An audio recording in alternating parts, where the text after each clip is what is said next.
Então, houve essas duas exposições que foram condenadas como exibições de pedofilia, provocaram então movimentos de protesto, processos judiciais, etc, etc. Toda esta onda de indignação deu rigorosamente em nada, porque quando as autoridades vão lá examinar, elas dizem, não, aqui não tem pedofilia nenhuma. Quer dizer, não tem, mas tem. Não tem pedofilia, mas tem algo de pedofilia. Tá certo? Então pergunto, onde não há um crime, mas há algo que lembra um crime ou evoca um crime, o que adianta você dar uma queixa na polícia? Isso é a mesma coisa que você dar uma queixa de que o sujeito está pensando em matar você. Talvez ele esteja realmente pensando, talvez ele nem pense em outra coisa o dia inteiro, tá certo? Mas se não houver uma declaração explícita, você não vai conseguir pegar. Se ele aludir, por exemplo, ele leva você para assistir um filme onde, sei lá, o filho envenena o pai, o cara diz, o mesmo pode acontecer para você, tal, isso é um perigo. Ele está apenas sugerindo, né? De agora de sugestão em sugestão, ele vai criando uma atmosfera favorável ao cometimento do crime. Mas isso ainda não é um crime, então dar queixa disso à polícia é a coisa mais inútil do universo. Nós temos notado que desde que surgiram as correntes liberais, conservadoras, cristãs, etc., na política brasileira, para as quais eu mesmo abri as portas, porque até o começo da década de 90 não havia nada, estavam todos quietinhos no seu canto, sem nem, assim, tão aterrorizados que não ousavam abrir a boca. Daí veio um neguinho, que era eu, e abri as portas, arrombei o muro da hegemonia cultura, intelectual esquerdista, e daí todo mundo se encorajou. Então eu mesmo fiz isso e fiz de propósito e fiz planejadamente e consegui o que queria. Falei, não, este monopólio não pode continuar mais assim. Não é possível você ter uma espécie de unipartidarismo com o nome de vários partidos. Isso é uma palhaçada, isso tem que acabar. Bom, a hora que caiu o muro e o pessoal começou a invadir, então apareceu tudo quanto é tipo de esquisitice, maluquice, oportunismo, sacanagem, picaretagem. Isso é inevitável. Então, assim como tem todos os picaretas na esquerda, também os na direita, e era inevitável, mas pelo menos o espaço da picaretagem está mais democraticamente distribuído hoje. Né? Isso é aquele negócio do Adhemar de Barros, ou restaure-se a moralidade, ou todos nos locupletemos. Então a direita também está se aproveitando para se locupletar. Eu acho que é melhor, né, haver a democratização da locupletagem do que haver o monopólio, onde só um lado pode falar, pode mandar, pode emitir opiniões e pode roubar. Então, eu mesmo abri esse campo, mas é evidente que esta direita que surgiu, eu não sou o pai dela, mas foi o parteiro, isso eu confesso, né? Fui parteiro e, como parteiro, eu não tenho a paternidade da coisa e não tenho a menor responsabilidade pelo caráter do bebê. Se enfermeiro, parteiro, obstetra, né, faz o parto do futuro Al Capone ou Jim Jones, você não pode cobrar dele, dizer, pô, como é? Por que você não estrangulou o bebê ali, quando ele estava saindo do ventre da mãe? Como é que ele ia saber?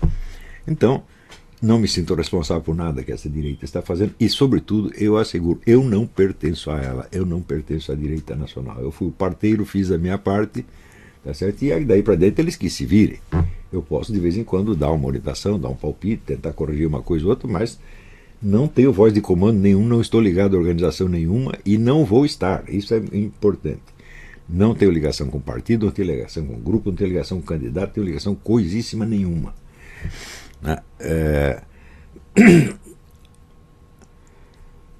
E eu vejo o seguinte, que a direita brasileira é monstruosamente despreparada do ponto de vista intelectual. Essa direita se divide em algumas facções. As principais são a facção liberal e libertária, que se formou lendo autores de quinta categoria, como Ayn Rand, tá certo? Lê Ayn Rand, lê o Robert Nozick, lê este, lê aquele, né? Geralmente são autores que fazem algum sucesso nos Estados Unidos e que chegam, depois de 40 anos de monopolismo esquerdista, chegam ao Brasil como se fosse uma revelação. O negro, depois de ter levado injeção de marxismo-leninismo na universidade durante 4, 5 anos, ele lê Ayn Rand, ele quase cai de costas. Meu mundo caiu, né? Caíram as escamas dos meus olhos, etc. Mas são autores de baixíssima qualidade. Se você pegar todos os teóricos conservadores e liberais americanos, né, e tem algumas pessoas que acham que eu sou um discípulo deles. Não, claro que eu não sou discípulo de nenhum desses idiotas, não tenho nada a ver com isso. De vez em quando leio um ou outro livro deles, mas é claro que essa gente não exerceu influência sobre mim. Nenhum desses tem capacidade para enfrentar, vamos dizer, um filósofo de verdade. Eles não têm a formação para isto. Eles são apenas formadores de opinião, são jornalistas, no fim das contas, não passam disso. Mas isso chegou no Brasil como se fosse uma revelação, uma cura do esquerdismo crônico. E o pessoal se entusiasma com essas coisas e acha que ali tem a solução de tudo. Quer dizer, o nego leu von Mises não é um autor mau, evidentemente. Ou leu Hayek, que, embora seja bom como economista e como crítico do comunismo, ele como filósofo político é assim, sofrível. A teoria dele da ordem espontânea é uma das coisas mais idiotas que eu li na minha vida. Quer dizer, como se as ações humanas pudessem ser espontâneas e como se tudo no mundo resultasse de um acúmulo de curiosas coincidências, né? Quando você analisa um pouco a história, você analisa determinados personagens como Júlio César, Napoleão Bonaparte ou Moisés, né? Você vê que a desproporção de poder entre os seres humanos é uma constante na história. Há um sujeito aqui que ele é capaz de determinar o destino de 10 ou 20 ou 30 milhões de pessoas e tem 20 ou 30 milhões que estão lá como os coitadinhos e sofrem aquele destino sem nem saber de onde veio. Ou a vida do Stalin, a vida de Hitler, etc. Então,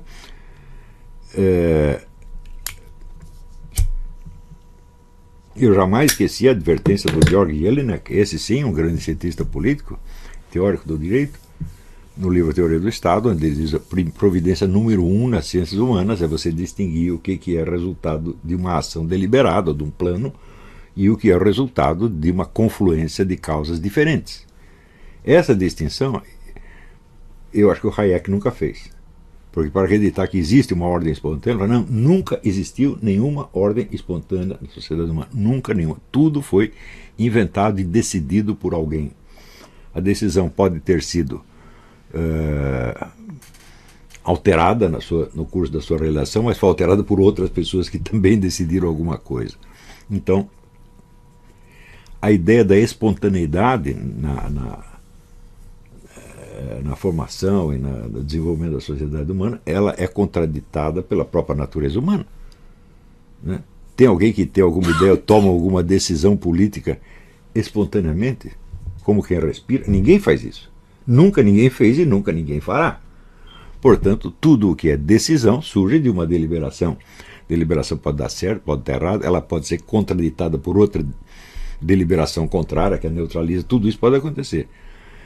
Mas ordem espontânea, se você ouviu falar, por exemplo, do Código Napoleão, como é que você pode pensar em ordem espontânea? O sujeito inventou o código no começo do século XIX, os caras estão obedecendo ainda. E Moisés baixou do Monte Sinai 5.000 anos atrás, trazendo as pedras. Está lá os judeus fazendo aqueles ritos até hoje e todos os cristãos tudo obedecendo aquilo. Como é ordem espontânea? Que raio de ordem espontânea é essa? Então, o Hayek escreveu alguns livros de economia importantes, escreveu O Caminho da Servidão, que é uma excelente análise da economia estatal, mas quando ele se mete a ir acima das chinelas e tornar-se um teorizador da política em geral, é uma coisa absolutamente lamentável, né?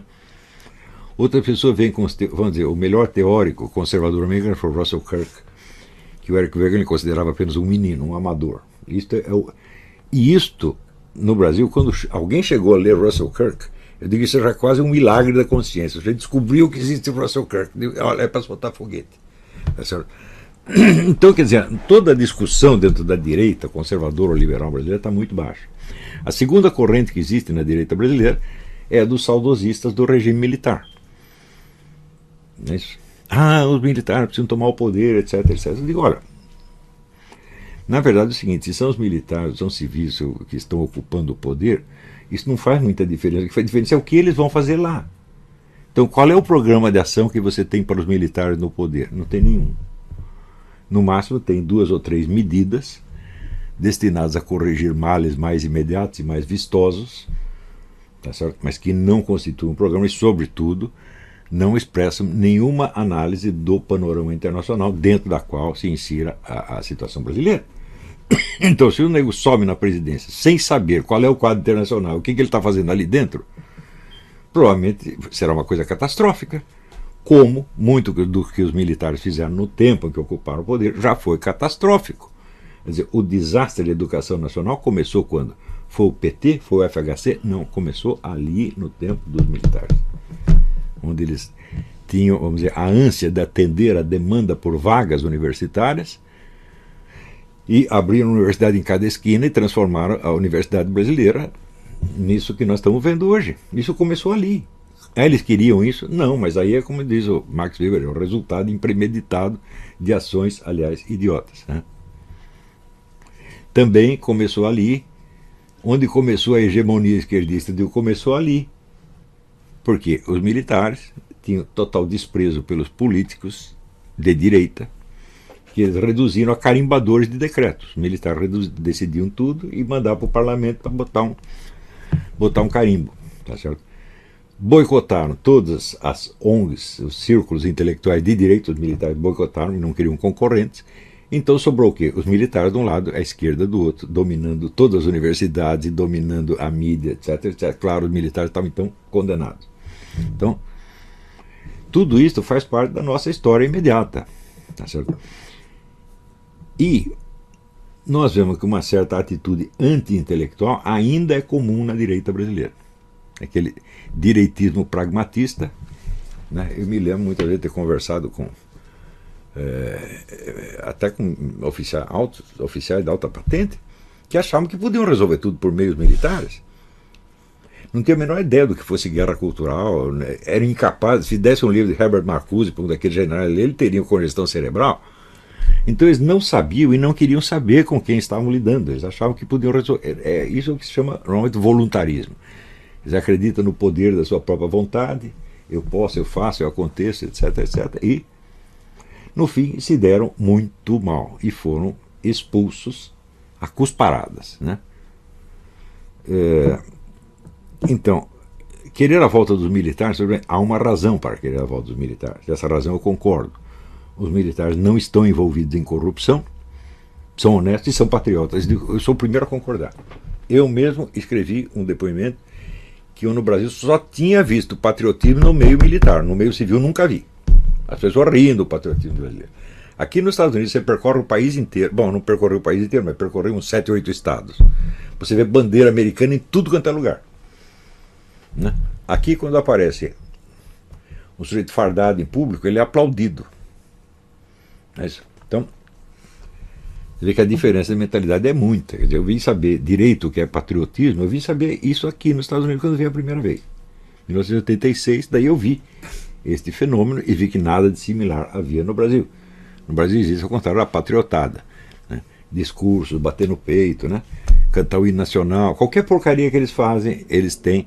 Quando derrubaram o Collor, você só via lágrimas de comoção patriótica, tudo lá. Parecia que tinha salvado o Brasil do Satanás, né? E melhorou? Agora não melhorou, piorou. Daí agora vão tirar a Dilma, a mesma coisa, todo mundo chorando, emoção, bate no peito, patrabada, salve, salve. Tudo isso é uma palhaçada, né? Isso não é um patriotismo de verdade, isso é uma caricatura do patriotismo, né? Então, nós temos aí 2 tipos de direita. Uma que tem assim ideias da última moda, que eles cataram aqui dos autores liberais e libertários, tá certo? Que são extremamente superficiais, e temos do outro lado, vamos dizer, um patriotismo puramente emotivo, ligado assim a valores da família, né? A moral, etc, etc, que fica indignado com as coisas que acontecem e tenta protestar assim com uma inabilidade, uma grossura assim absolutamente deploráveis e patéticas, né? Então, se condenando à derrota e à humilhação. Ora, na verdade, essas exposições, elas são muito mais graves do que um ato de pedofilia. O pedófilo